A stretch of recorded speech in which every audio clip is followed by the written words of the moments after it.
Jungle.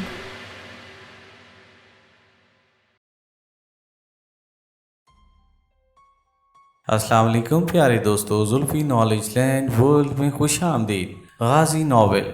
थोड़ी ही देर में चाय बनकर आ गई। कर्नल ने चाय का घूंट लिया तो पूछा कि इसके दाम क्या हैं। मैंने कीमत बता दी। चाय का कप खत्म करते ही इसने इंटरनल फोन पर लंगर इंचार्ज को फोन किया और कहा कि आज जो चाय तुम्हारे पास आ रही है वो मैंने पी है और मुझे बहुत पसंद आई है। मैंने इसका शुक्रिया अदा किया। चंद लम्हे इधर उधर की बात की, फिर मैंने इससे इजाजत चाही और चलते चलते कहा कि कल मैं कर्नल गुप्ता के हमरा ऑफिसर्स मेस में आ रहा हूँ। उम्मीद है वहाँ आपसे मुलाकात होगी। कर्नल मल्होत्रा ने इस बात में सर हिलाया और मुस्कुराते हुए कहा, young man, you look like an officer, so try to remain among officers. मैंने दोबारा इसका शुक्रिया अदा किया। कर्नल ने अचानक कुछ सोचा और मुझे कहा कि मेरी ट्रांसपोर्ट तुम्हें होटल तक छोड़ आएगी। 10 मिनट के अंदर एक जीप दफ्तर के सामने आन रुकी, जिस पर मैंने अपने होटल आ गया। कर्नल मल्होत्रा और कर्नल गुप्ता को क्या मालूम कि जो काम इनके दफातर के क्लर्क मेरे लिए कर रहे थे वो किसी सूरत भी अफसरों के दरमियान रहने से नहीं हो सकते थे। होटल आकर मैंने खाना खाया और रात को अशोक से मिलने वाली फाइल के ख्यालों में गुम हो गया।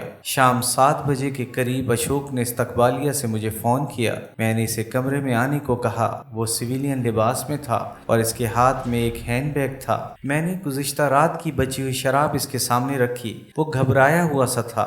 इसने बगैर पानी पिलाए शराब का आधा गिलास चढ़ा लिया। हैंड बैग खोलकर इसने 2 फाइलें निकाल कर मुझे दी और कहा कि एक फाइल में गुज़िश्ता 8 माह में आने वाली रेजिमेंटों और ट्रेनिंग के बाद इनके वापस जाने की तफसील मौजूद है और दूसरी फाइल में हर रेजिमेंट की ट्रेनिंग लेने वाले जवानों और अफसरान के नाम दर्ज हैं। इसने मेरी आंखों में गहराई तक झांकते हुए कहा कि इन 2 फाइलों से जो मालूमात पर इसने खासा जोर देकर कहा भी चाहिए हासिल कर सकते हैं। मैं ये फाइलें एक क्लर्क की अलमारी से चुरा कर लाया हूँ। मैं अब जाता हूँ और सुबह 7 बजे से पहले यहाँ आकर ये फाइलें आपसे ले जाऊंगा। आप ये याद रखिएगा कि मैंने ये फाइलें निकाल कर एक बड़ा जुर्म किया है और अगर पकड़ा जाऊं तो लंबी सजा हो सकती है। मैंने ये सारा खतरा महज अपनी बहनों की शादी के लिए मोल लिया है। मैंने इसे दिलासा दिया और कहा कि ये फाइलें तुम्हारी हिफाजत में तो थी नहीं। इनके मुतल्लिक अगर किसी को पता भी चल गया तो मुतलका क्लर्क ही फंसेगा और कल सुबह तो तुम इन्हें वापस ले ही जाओगे। मैंने इसे 2000 रुपये और दिए और कहा कि जल्द से जल्द इसके लिए रुपए का इंतजाम करूंगा। अशोक ने बाकी शराब भी गिलास में उंडेली और घटाघट पी गया। इतनी पीने के बावजूद घबराया हुआ था। इसने हैंडबैग वहीं छोड़ा और सुबह 7 बजे आने को कहकर वापस चला गया। मैंने फाइलों का सरसरी जायजा लिया तो मालूम हुआ कि यह हमारे लिए बेशकीमत मालूमात समोए हुए थी। एक फाइल में 71 की जंग के बाद तरबियत के लिए आने वाली तमाम रेजिमेंटों के नंबर, अफसरान और जवानों की तादाद, किन टैंकों पर ट्रेनिंग दी गई और फिर वापस कहाँ गए, ये सब तफसीलात दर्ज थी। दूसरी फाइल खासी मोटी थी। इसमें हर रेजिमेंट के जवानों के नाम, रैंक, नंबर और मेडिकल सहूलतें जो दी गई थी वो दर्ज थी। इसी तरह अफसरान की फहरिस्त और रैंक और दीगर तफसीलात दर्ज थी। फाइलें देखने के बाद मुझे एहसास हुआ कि वो कितनी अहम थी।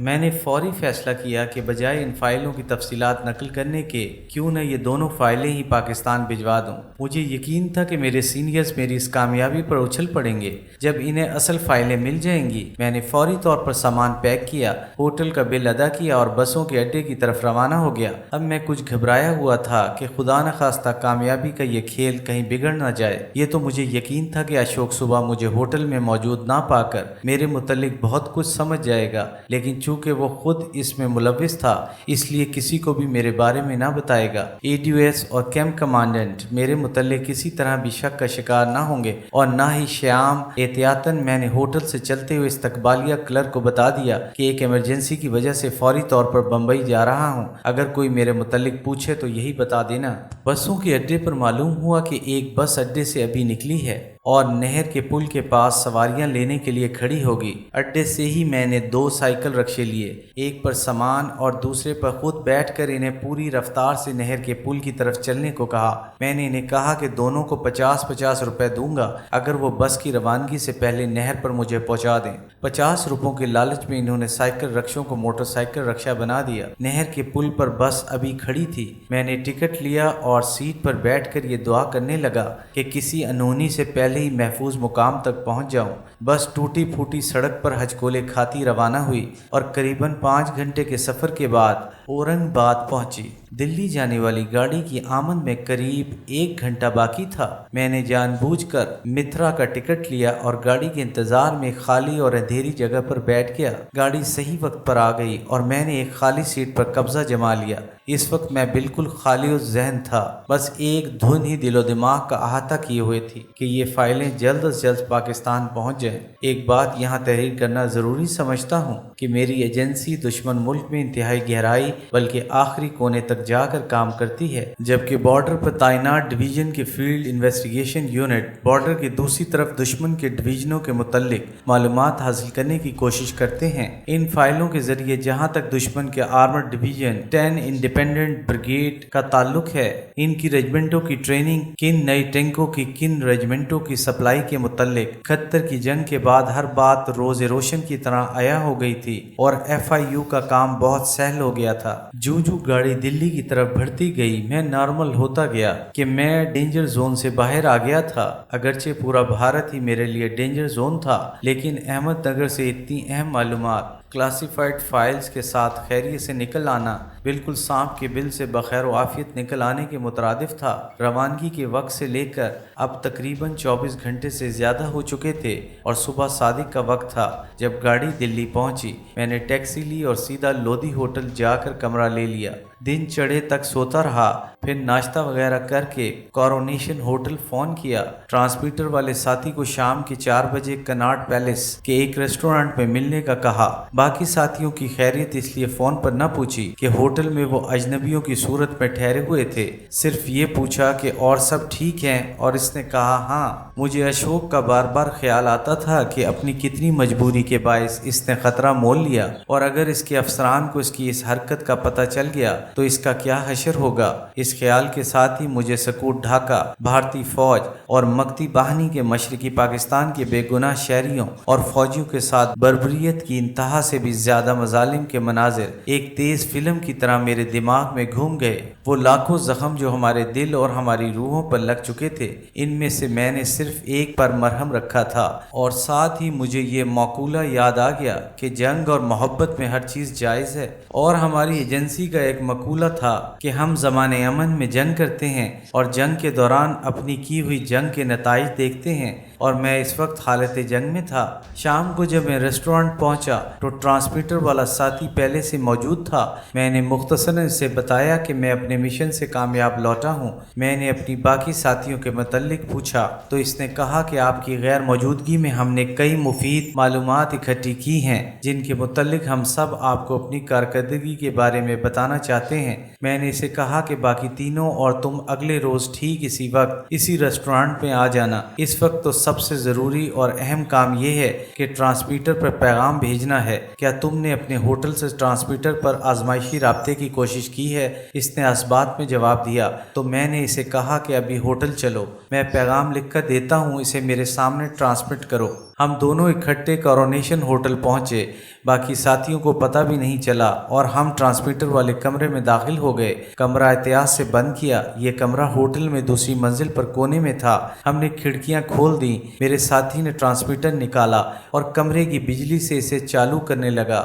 मैंने पैगाम लिखा कि अशद ज़रूरी इलावा डाक के 2 इंतहाई अहम फाइलें भेजना है, एक के बजाय 2 कोरियर भेजें। मुझसे सिर्फ पहले वाला कोरियर ही मिले, जबकि दूसरा नया इसकी निगरानी करे। जब ये पैगाम दिया गया और जवाब पैगाम मौसूल हुआ भी मिल गया तो मुझे तसल्ली हुई। इस दौरान मैंने एक नहीं दसियों खुफिया पैगामात भेजे। हर एक के लिए मुख्तलिफ कोड था और जवाब भी, और हर एक को खुफिया कोड जो हर ट्रांसमीटर के लिए मुख्तलिफ था बता दिया जाता था। शायद पहले भी कहीं तहरीर कर चुका हूँ कि इंतहाई ज़रूरत और इमरजेंसी के लिए ट्रांसमीटर इस्तेमाल करने की इजाज़त थी, और बहुत ही थोड़े वक्त के लिए।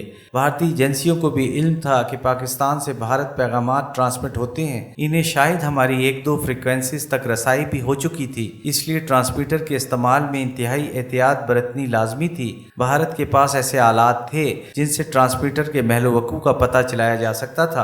पैगाम भेजने के बाद मैं इसी रेस्टोरेंट में आ गया और ट्रांसमीटर वाले साथी को कहा कि आध घंटे में वो बाकी तीनों को भी वहीं पहुंचने का कह दे। इसने मुझे बताया कि हम चारों होटल में मुख्तलिफ कारोबारी लोगों की हैसियत से ठहरे हुए हैं। ڈائننگ ہال میں ایک دوسرے سے متعارف ہو چکے ہیں اور یہ تعارف کچھ دوستانہ رنگ میں بدل کر ہم اکثر نہ صرف لابی اور ریسٹورانٹ میں ملتے ہیں بلکہ چند منٹ کا وقفہ دے کر باہر بھی اکٹھے جاتے ہیں۔ آدھ پون گھنٹے میں ہم پانچوں کناٹ پیلس کے ایک ریسٹورانٹ میں اکٹھے ہوئے۔ سب سے پہلے تو میں نے انہیں مختصراً بتایا کہ میں اپنے مشن میں کامیابی حاصل کر کے لوٹا ہوں۔ پھر میں نے ٹرانسمیٹر والے ساتھی سے گروپ لیڈر کا چارج واپس لیا اور انہیں کہا کہ میری غیر موجودگی میں اپنی کارکردگی مجھے بتائیں۔ سب سے بڑی خبر جو انہوں نے بتائی وہ یہ تھی کہ محلہ فراش خانہ پرانی دہلی میں انہوں نے ایک 3 کمرے کا مکان تلاش کیا ہے جو ایک مسلمان کی ملکیت ہے اور اس 2 منزلہ مکان کی دوسری منزل کرائے کے لیے خالی ہے۔ کسی ایک ہوٹل میں زیادہ دن قیام ہوٹل والوں کو شک میں ڈال سکتا ہے۔ مکان کے 2 اطراف اور سامنے بھی مسلمانوں کے مکان ہیں۔ مالک مکان کو یہ بتایا ہے کہ ہم مسلمان ہیں اور کاروبار کے سلسلے میں دہلی میں ایک ہوٹل میں ہماری ملاقات ہوئی۔ چونکہ ہمیں اکثر دہلی آنا اور کافی روز رہنا ہوتا ہے اس لیے ہم چاروں نے یہ فیصلہ کیا ہے کہ ایک مکان کرائے پر لے لیا جائے۔ مالک مکان مان گیا، کرایہ اور پیشگی طے کر چکے ہیں، صرف آپ کی اجازت کی ضرورت ہے۔ مجھے یہ تجویز پسند آئی کیونکہ دشمن ملک میں مسلمان جاسوسوں کا ہندو بن کر رہنا اور خصوصاً ہوٹل میں زیادہ عرصہ قیام نہ صرف انہیں مشکوک بنا دیتا ہے بلکہ ایک مسلمان کے مستقل طور پر ہندو کے روپ میں رہنے سے احتیاط کے باوجود اس سے غیر ارادی طور پر ایسی غلطی ہونے کا امکان ہے جس سے اس کی اصلیت ظاہر ہو سکتی ہے۔ ہم اس قسم کا کوئی رسک لینے کو تیار نہ تھے۔ آگے آپ پڑھیں گے کہ نادانستہ طور پر مجھ سے بھی 2-3 ایسی غلطیاں ہوئیں جن کی وجہ سے میں دشمن کی گرفت میں آتے آتے بچا۔ میں نے انہیں مکان کرائے پر لینے کی اجازت دے دی۔ ایک اور کامیابی جو انہوں نے حاصل کی وہ یہ تھی